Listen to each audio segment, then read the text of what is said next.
What in the holy hexadecimal did I just catch my kids watching? I walk into my room and there's these crazy murder puppets spazzing out everywhere.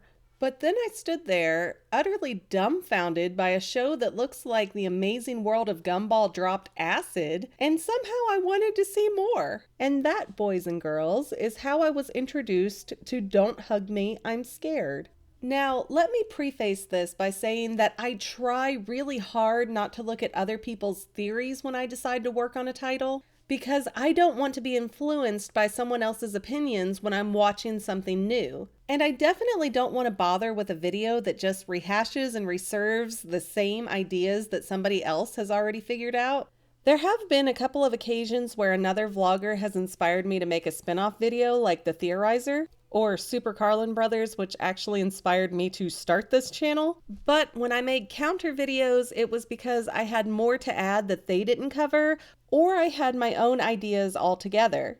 But then last month, I watched a film theory video about Zion being a matrix within a matrix, which is a theory that my dad casually came up with in 2003 after we walked out of the theater seeing Reloaded for the first time. And I had put that on my list for theories to explore for this channel, only to find out that film theory had beat me to it and done a much better job than I would have been able to do, I'm sure. So my aim is to always share my original thoughts, but I guess some topics are overly obvious or great minds just think alike. Now, I have stayed away from Don't Hug Me, I'm Scared theories, but my kids have told me that this show has theories for days. So fingers crossed I'll have at least a few new perspectives or details to offer up, because I already took the notes and dagnabbit, we do not waste ideas in this house. I'm not scrapping another video. All right, let's talk about June 19th. When I told my kids, hey, I'm going to do a theory on this, so button up your lips and don't tell me any of the stuff you've read about this show online, they decide they're going to call out and laugh about June 19th means Father's Day. I'm going to assume that everybody watching this video already knows it, but Father's Day is the third Sunday of June, and it is not consistently on June 19th. It changes every year, like Easter or Thanksgiving. It actually was Father's Day in 2016, though, and I know that for certain because Archer here was born that weekend, and I got left at the hospital for a Father's Day fishing trip. And days trapped alone in the hospital move like dog years. But June 19th, 2016 doesn't seem to be anything relevant for the show in terms of content on the screen. But the finale episode, episode 6, was actually released on June 19th, 2016. Okay, so there's the Father's Day tie-in, I guess. Yet the show repeatedly shows June 19th and sometimes the year 1955, and they arrange it as 1906-55, which is the British way of writing dates. And the duck guy sounds British to me, plus there are pound signs shown throughout the series, so we get enough suggestions to know that this is a British show. And it turns out that June 19th, 1955 would have been Father's Day if not for one little issue. Father's Day unofficially started in the US on June 19th, 1910. However, Father's Day was not a nationally recognized holiday until 1972 when Richard Nixon made it so. Now that's important because the UK didn't adopt Father's Day until after the US made it an official holiday, which means June 19th, 1955 was just another manic Sunday in the Kingdom of Britannia, thereby giving the date no significance to a British show. Okay, so then what happened on June 19th, 1955? Well, some sporting stuff happens in the US, like Mickey Mantle getting his 100th home run, which is probably the man with a baseball bat reference. But a lesser-known event happened in England as well. A faulty torpedo erupted and sank the HMS Sidon, killing 13 people and seriously injuring 7 others. Actually, scratch that. The torpedo went off on June 16th, but reports say that the submarine didn't fully sink until the 19th. And there were rescue and recovery missions going on until the 23rd, meaning there could have been people trapped on the HMS Sidon for several days. And since it was a submarine, I imagine that it was not impossible for people to survive during that time while the ship was underwater. Because when there is a problem with a submarine, most of them have compartments that will close off so that the whole thing doesn't become unusable. And it will hopefully save a few lives. You want to know another fun fact? 190655 is also how the military would write that date out. Another really interesting note, in May of 1955, just a few weeks before June 19th, Jim Henson first hit airwaves with his show Sam and Friends, which is where Kermit the Frog originated. This was probably the first time puppets were regularly on television, and that show definitely played around with singing and incredibly creative programming. Meaning it's very likely that by June of 1955, the UK would have been hearing whispers about this show and potentially trying to create a version for themselves if they didn't have Sam and Friends available to watch themselves already. I want to fixate on the yellow guy for a few minutes now. In episode 2, we see a poster with yellow guy's face on it, and it says wanted, dead or alive. Then in episode 3, there's a poster on the tree that says still missing, last seen June 19th. And later again, they're shown as missing on a milk carton. Episode 3 is also where we get the weird little song about Michael.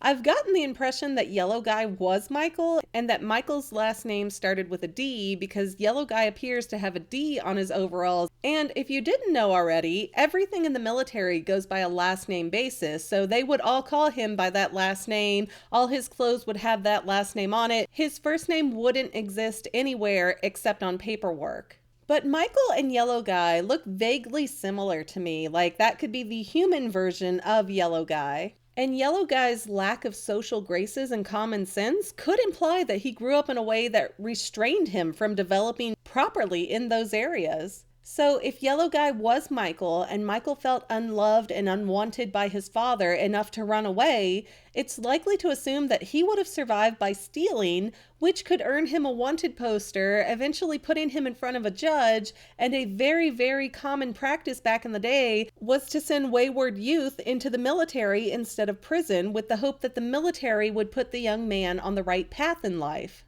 Now, apparently, some of the naval vessels back in World War I, the K-class, were steam-powered, meaning you would likely shovel coal into them, or, as it would look to somebody who is not very well educated, gravel.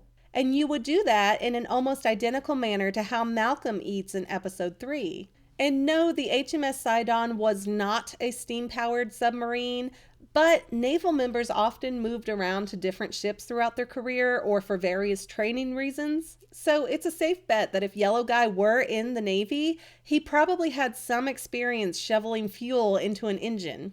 The Sidon was an S-class sub though, and those were diesel-powered. But a lot of their hydraulics would use oil, which means an explosion on an S-class sub could potentially fill compartments with oil. Or to put it more clearly, sailors who were on that vessel when it exploded could have been drowning in oil. So we have a submarine explosion that matches the right date, the first Muppet show that's in the correct time frame for these characters to know that it's out there, and we have a potential motive that could put at least one character in the military. So let's just stretch our minds and assume that Red Guy, Yellow Guy, and Duck Guy all know each other through the British Navy, and they were 3 of the severely injured survivors in the HMS Sidon's sinking. Then everything in Don't Hug Me, I'm Scared would be explainable through the characters being hospitalized in a comatose state, and no one has been able to identify who they are. If all 3 of the characters had been fans of Sam and Friends, which back then there weren't a lot of TV options, so it's safe to assume that they would have all at least known about it,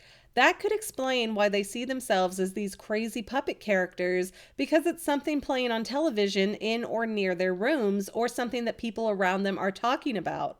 And judging by how time behaves in episode 2, I think it's safe to assume that they stayed in a coma for many years, which means they could have heard an array of crazy things that their brains translated in weird and random ways. There's actually a lot to support this theory. If you notice in episodes 1 and 5, the show takes place in a kitchen, but neither kitchen has a door, which symbolically represents the characters being trapped. And this is completely intentional because the final kitchen we see in episode 6 shows a door on the right side. So at least in episodes 1 and 5, it's implied that the characters cannot get out of the space that they're in. They're trapped. And the kitchen sets in episodes 1 and 6 show a boat painting on the wall, which isn't exactly a submarine, but I say that that's close enough of a connection to draw that they're related. In episode 3, we're shown a few different butterflies. Duck Guy calls one a bee, and Yellow Guy calls the other a baby pigeon. Why would they have such obviously wrong answers? Well, it's actually horrifying how little we know about comas today. In some cases, the patient has woken up and said that they were perfectly conscious the entire time, but they were not able to move their bodies or make a sound. Less than a decade ago, a man spent 23 years in a coma and woke up in 2009, despite every medical test saying that he was brain dead. So we have no clue how much a comatose person may be aware of the world around them. And things like the television, radio, and even singing has been used as unconventional therapy methods to try and wake up coma patients. Which means if we had 3 different people in one hospital room that were all in comas and they all heard a flapping noise on the radio, their brains may interpret the sound as being different creatures. Almost like an ink blot test for your ears, where your mind is picturing the first thing that could make that noise and it creates a dream world around it. The giant computer system in episode 6 even shows a metronome piece, which could account for the clock-like ticking sounds during the song in episode 2. That may have been when that machine was hooked up and they just started hearing that noise for the first time and made something out of it in their minds. That would also explain why the sets so frequently change, because we're watching it from the various perspectives of Red Guy, Yellow Guy, and Duck Guy's minds. So switching between puppets, 3D animation, and 2D animation, and having all these different locations is just because we're switching which character's coma dream we're following. Then I found it really odd that in episode 4, Red Guy starts to realize that the digital world is broken.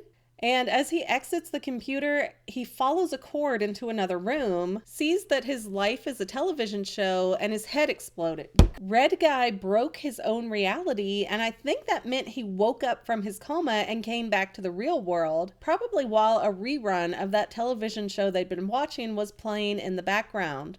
Hearing those same lines again made Red Guy realize that his world was not right, and that jarred him awake. Notice that the missing posters stop showing up once Red Guy leaves, because Red Guy was able to tell the hospital who they all were. Later, we have the ringing phone all throughout episode 5. That was Red Guy calling out to his friends who were still in comas and trying to talk them into waking up. No, he wasn't calling their rooms on a telephone. He was there calling out with his voice. And because Yellow Guy and Duck Guy were not ready to deal with that, their brains interpreted that as a telephone ringing. Well, at least Yellow Guy's brain did. We don't really know for sure how Duck Guy's brain perceived the whole thing. Rational thought is the enemy of the Don't Hug Me, I'm Scared show set thing that they're in. Take note what happens when Duck Guy tries to use rational thought. In episode 2, Duck Guy tries to explain the concept of time only to have the clock start screaming at him with that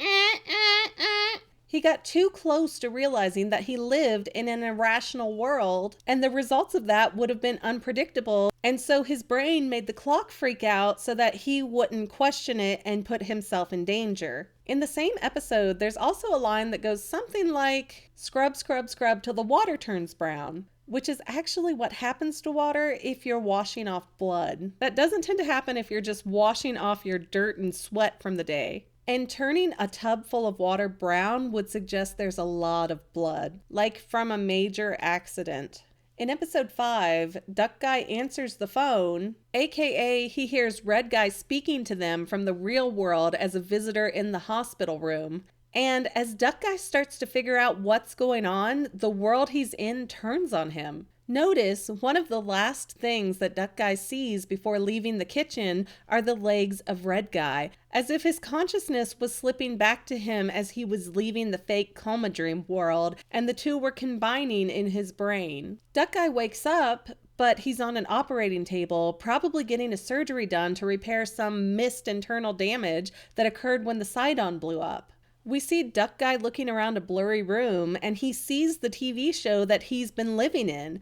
The entire time, he's placed himself living inside of this world that doesn't exist because his brain was listening to the TV and trying to give itself a sense of rhyme and reason by making Duck Guy and his friends characters on that show they were hearing. And of course, dreams rarely offer a lot of logic. So once Duck Guy was able to cognitively poke holes in that fake world, he came to the real world, drugged out of his mind on an operating table and having no idea what was happening. When the meat character appears in episode 5, he pokes Duck Guy with a fork and it hurts him, which could easily equate to a scalpel cutting him in surgery. Duck Guy even says, "Something's wrong," and later, "I need to go." The trauma of going into this surgery was enough to finally jar his mind awake. And if you can't guess, I'd say Duck Guy died during that procedure, which left Yellow Guy alone in the comatose world to only imagine what had happened. Now, while I don't think all three characters were having the same dream and seeing the same things, I do believe that they were all aware of each other's presence. So they could either hear each other breathing, or they could hear each other's machines working, or something. Something happened to tell Yellow Guy that he was alone now.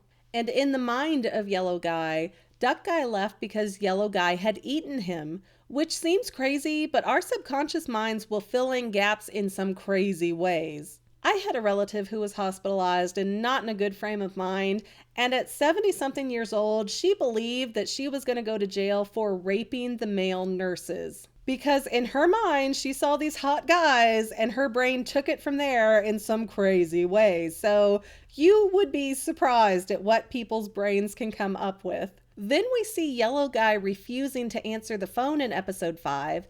That's Yellow Guy trying to ignore the voice of Red Guy talking to him, and Yellow Guy is shown to be terrified of death in episodes 2 and 3.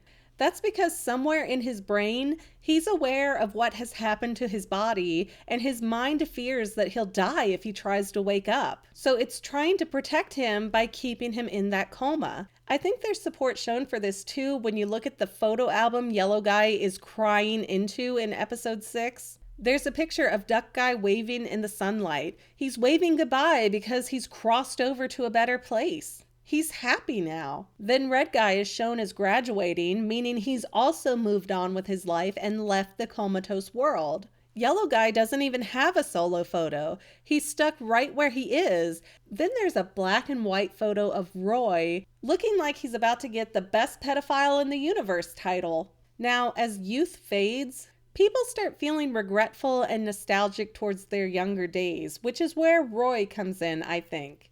I don't think Roy is actually there in the comatose world. I think he's the manifestation of Yellow Guy's guilt towards never having a good relationship with his father. That's why Roy is so creepy, because he pains Yellow Guy to think about. Yellow Guy remembers his dad negatively because of their poor relationship, which caused Michael to run away, but it still hurts Yellow Guy that they could never be friends or, develop past the pain. But in Yellow Guy's world, they can be good friends. And they even have pictures together on display. That Roy is a representation of the dad that Yellow Guy always wanted. But he's also wrapped up in the bad memories that Yellow Guy can't forget. And that might be why Roy doesn't speak. Yellow Guy can't remember his voice anymore. It's been too long. In episode 2, when Roy is introduced, Yellow Guy later says that his dad is a computer. Obviously, Roy's a humanoid something and not a computer, so why say something so wrong again?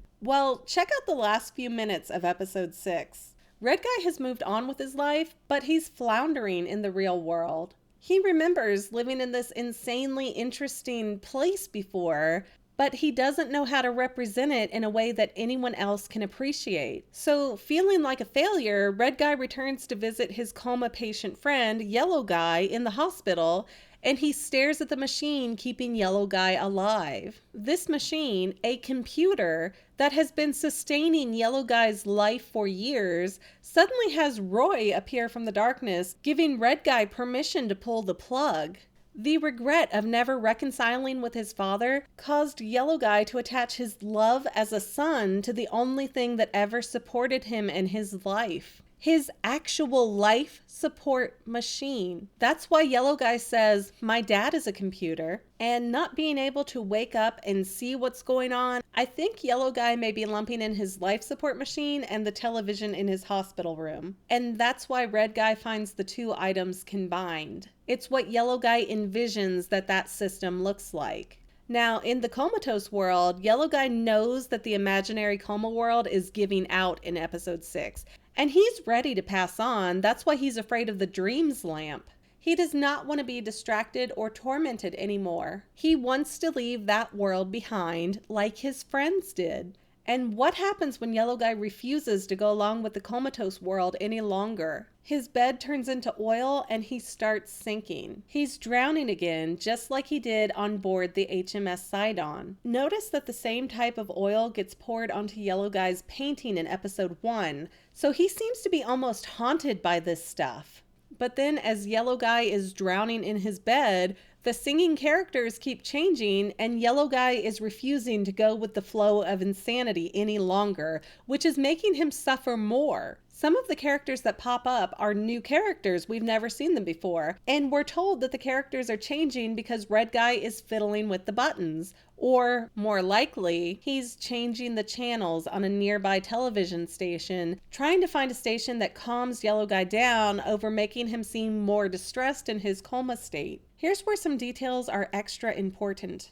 Just before this scene, Red Guy is on stage and he has abandoned his clothes on his chair. A minute or so later, what manifests in place of those clothes? Roy. And who comes up to the machine, knowingly patting Red Guy's shoulder? Roy again. Why? I don't think Roy is ever physically there. I think Red Guy is accepting the fact that he has become like Yellow Guy's psychological father, visiting him in the hospital, listening to him suffer, trying to help him but getting nowhere. Red Guy is the only person left to take care of Yellow Guy. Red Guy realizes that he's metaphorically Yellow Guy's father, and he decides to pull the plug on Yellow Guy's life support, hoping the desperate action will either wake his friend up or set him free. And they are in yet another kitchen, but this one has a door. Yellow Guy, now I guess Green Guy, can walk out anytime that he's ready now. But we get left on a cliffhanger, not knowing what choice he'll ultimately make. But now I believe that Yellow Guy has the option to go through that door and find out if it means that he gets to wake up or pass on.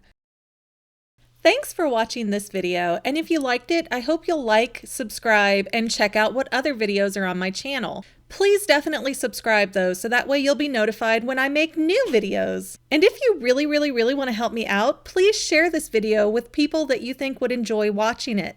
Thanks again!